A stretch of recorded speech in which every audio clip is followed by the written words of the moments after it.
L'aventure de Gaël commença vers l'âge de 5 ans, lorsqu'il découvrit que le monde était un labyrinthe. Il le comprenait mentalement, mais il n'arrivait pas à s'y orienter. Quand il fallait aller en haut, il allait en bas. Quand il fallait aller à gauche, il allait à droite. Pourtant, il avait l'impression de prendre le bon chemin. Mais à chaque fois, il se retrouvait perdu.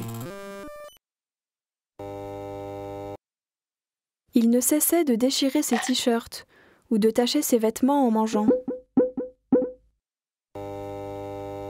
Enfant maladroit et distrait, lui disait-on. Et pourtant, pour faire attention, il faisait attention. Il s'approchait des objets à pas de loup, tendant délicatement la main vers la gauche pour attraper une tasse.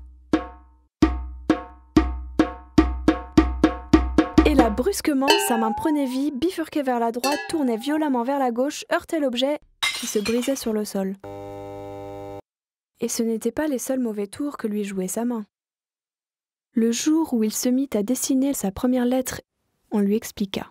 « Tu fais un rond de droite à gauche, ensuite tu vas vers le bas, puis tu fais une boucle vers la droite. » Eh bien non, cette maudite main droite n'en faisait qu'à sa tête. Essai, après essai, après essai. C'en était assez, elles étaient devenues ses ennemies. Alors, il leur déclara la guerre. Avec son psychomotricien, la bataille fut âpre, longue et difficile. Mais il finit par les mater. À la gauche, il mit un bracelet rouge. À la droite, un bracelet vert. Comme cela, il pouvait savoir en permanence où elle se trouvait. Il arrivait encore de temps à autre, quand il était fatigué, qu'elle lui joue des tours. Mettre son pull à l'envers, par exemple.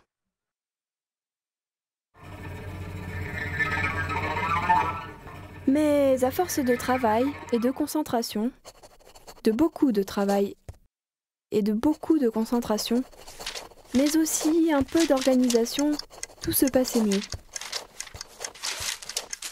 L'écriture était bien sûr toujours presque impossible. Le psychomotricien eut alors une idée.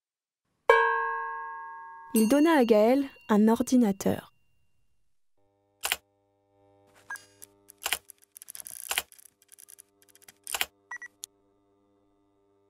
Ainsi, l'écriture n'était plus un problème. Les lettres étaient bien dessinées et les lignes ne partaient plus de travers.